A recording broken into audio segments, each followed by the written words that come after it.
All still getting there. I can see 1, 2, the G1 going around well. She'll put it down, but pick it up.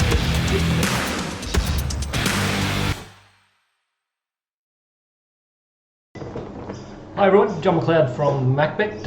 Just going to go through your questions and I'm going to answer them as good as I can. James is away, he's up at Fraser Isle fishing, so I'm just one out here to do this video. We're going to rush through a few things. What I thought we could do, we could go through all of your questions, and then one of the guys has picked out Meet Mr. Taylor's race, and I thought I'd show you what we're thinking and what we're planning on doing for that race, and what our sheet looks like for that race. As far as how we went during the week, I think Hong Kong on Wednesday was all right. We won 3, 4, 5 units or something like that, around that mark. And then last night, Brad put together a couple of winners. He really liked one in the last race in the coast, and I think it was about 290 into a 230 or something, and got away with a win. So that was there's one or two other winners there last night as well. So it was a pretty good night last night leading into today. So hopefully we can put 3 together. First question is from Paul Scaney. Meet Mr. Taylor, what's a good price? We'll come back to that one because I'm going to go through that race. Chris Tate, what do you think of the chances of Patches in race 4? I thought it had a chance. Just have a look at what price I've got it. What was it? Race 4. Race 4. We have it. I think it's got a tricky gate, this thing. Yeah, we've got it $19 with a $9 call. I didn't think it was a bad win the other night. It kept on going, but geez, it's a bit of a class jump here. I just thought it's got a tricky gate. There is going to be some good speed on here, which is going to suit it because it doesn't come out of the gates and ping on the lead. But I just thought the class rise here is a bit too much for it. Where do we go there? Hey boys, race 4, number 1, the Odyssey. I think will be fitter. First up, Kenny knock off the fave. What do I think of that? I don't like it. I thought his trial was quite ordinary leading into that race the other day. Then he pinged the lead and then just gave it up, and I thought he was pretty plain in the straight. So I think he's going to really have to jump a lot to beat these horses. I don't know whether he's come back or not, this horse. So I'm totally against it, and I'll be backing a few horses in this race. This is one of the races I want to bet along in, so I'm against that horse. Next one is race 5, Cadigan. Looks like he is close to his old form, but surely 240 is way too short up against the Waller runners. Not sure who's actually sent these messages. James has just sent through the questions to me, so sorry about that. I can't actually say who has actually sent these messages. So this is race 5. Cadigan, I thought it's completely gone, the horse. It just didn't seem to be putting in. I think it was late last preparation, and then I thought it was going okay without being anything flash this prep. Last time it ran on okay, but I just really think it's just he's a horse that passed his best. I think he'll get back in the field here. There isn't a heap of speed. Admittedly, if you go on his early in his prep last time in, he'll blow this field away. He's just better than him, you know. Like they're not, El Campion or Avenger, Sabcat, those sort of horses couldn't match his turn of foot, but I just think he's lost it. So at the 235, I really think it's, under the odds, and I'm happy to take it on. Problem is, what do you back? I don't know where to go there. So, as I said, I'm against it, just because I think the horse has had enough. Then we go on to Andre. In race 7, Jonker looks very well in. With the weights here, does he roll over the top of these or cat out? Good question. That is the question. He looks like he's just got, he's got lengths on these horses, you know, at the weights. I think someone else has said something. Scooter, race 7 is Jonker a weighted certainty today. His rating is 10 points higher than the nearest rival for a 2 kilogram difference.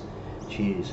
Well, yeah, you know, to see Jonker getting weight off Constant Flight is ridiculous. You know, it's just one of these set weight races, and you know that's the way it is. You know, I can't get him as short as what everyone's got him, around $1.90, but I'm 225. You know, so I'm not that far away. He's going to get the right sort of run. You know, there's solid speed up front without a lot of horses really wanting to be leaders. You know, Tambo's Mate possibly might hold the lead on the inside there, but you know, Jonker, what's he got? 5 gate. Is he drawn outside of Lifesaver? Yeah, he's drawn outside of Lifesaver, so he's got to tuck him behind him. Constant Flight, he's drawn outside of him, so he's gonna, you know, he's gonna be a little bit wide early. And it's a matter of whether he just drags back in behind these horses. That's what I thought he would do, but you know there is that question mark. So I'm not rushing in at the $1.90, that's for sure. And if he was 250, 260, you know, I possibly might think about having a small bet on him. But he's not really a horse of mine. I think he's just got a few little chinks in his armour. So I'm happy to let that horse go. Then we go on to Guy Preston. Hey fellas, thoughts on race 9, number 10? Race 9, number 10. Who's that? Race 9, number 10. Counters to Galwes. Yeah. This race again. I'm looking to bet around the favourites here. Counters to Galwes. I was on the other day. I was disappointed that I didn't, I put more on it than the winner, and the winner, when it got up to second too wide, it was just going to beat it. So I think it'll get into an okay spot, this horse, just behind the speed, which will be pretty strong. But $7, you know, this is a bit harder race, so it's not one of the horses I'm looking for, but it is going to get the perfect run. So. Then we go on to Bakes. Hey gents, thoughts race 3, Francisca third up. A lot of these horses that you guys are picking here, they've got little chinks in their armour. Francisca's definitely a horse that I would be happy to be on if it had drawn a gate. Now there isn't a heap of speed on here, and Thornton from 7 gate, she usually rides a little bit quiet and just could get herself into trouble here. It's $4. I have it $4, and I've taken a little bit off for the gate, but it's a matter of whether I want to take more off it, because I just think it's really tricky. So it's found the right race here as far as ability wise and the other horses, but where's she going to go? And that's the real problem. So I'm happy to watch it as well. So we go back to the top one in Meet Mr. Taylor's race. So let's bring this over here so you guys can see it. What I'm thinking is I've got Meet Mr. Taylor going to the front here. Now, when Woodell and Blade was in the race, it was possible that he was going to have to work even harder to get around it. But I think he'll eventually lead. But the problem is, if I can show you this, where is it? It's this. When he comes out of the gates, he doesn't come out real quick all the time. He's got the inside gate here. This is its last start. He jumps, and other horses like Capital Connection and horses that haven't got a brilliant speed beat him out of the gates by at least half a length. Now, if he does that again, I'll just stop that. If he does that again, well, then he's in real trouble, sort of thing. So, it's a matter of how much work they do. Put him under. All these horses like Publishing Power, Cool Sequence, maybe Tassani Tomso, but they'll be up there. But he'll be, Meet Mr. Taylor will be, half a length off out of the gates, and then hunting. And it's a matter of how much work he does to get around him. I'm hoping that he works a little bit, he gets to the front, eventually, and then Cool Sequence is just going to be on his back. You know, I think Cool Sequence will lead him, then Meet Mr. Taylor will probably cross or just be happy enough to sit on the outside of him. I hope Meet Mr. Taylor keeps going, because then Cool Sequence, if these two get into a dogfight, Meet Mr. Taylor will probably beat Cool Sequence.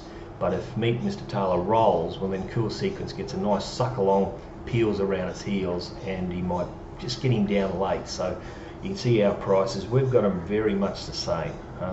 Cool Sequence and Meet Mr. Taylor. Don't like Snoopy. Sony Thompson's not up to him. Top Striker's got a tricky gate. Publishing Power's going to get a lovely run just parked in behind him. You know, Ours to Keep went okay the other day, but it's sort of out here, or out here, so don't know where it's going to get.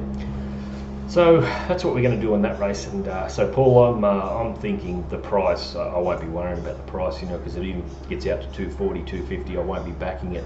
As far as Cool Sequence, you can see we got 1 unit on it. It was sort of like a half a unit to 1 unit. I've gone with the 1. I think it'll run the place for sure. The $1.80 at the moment, it looks like it's okay in the place because you're just going to get such a lovely run.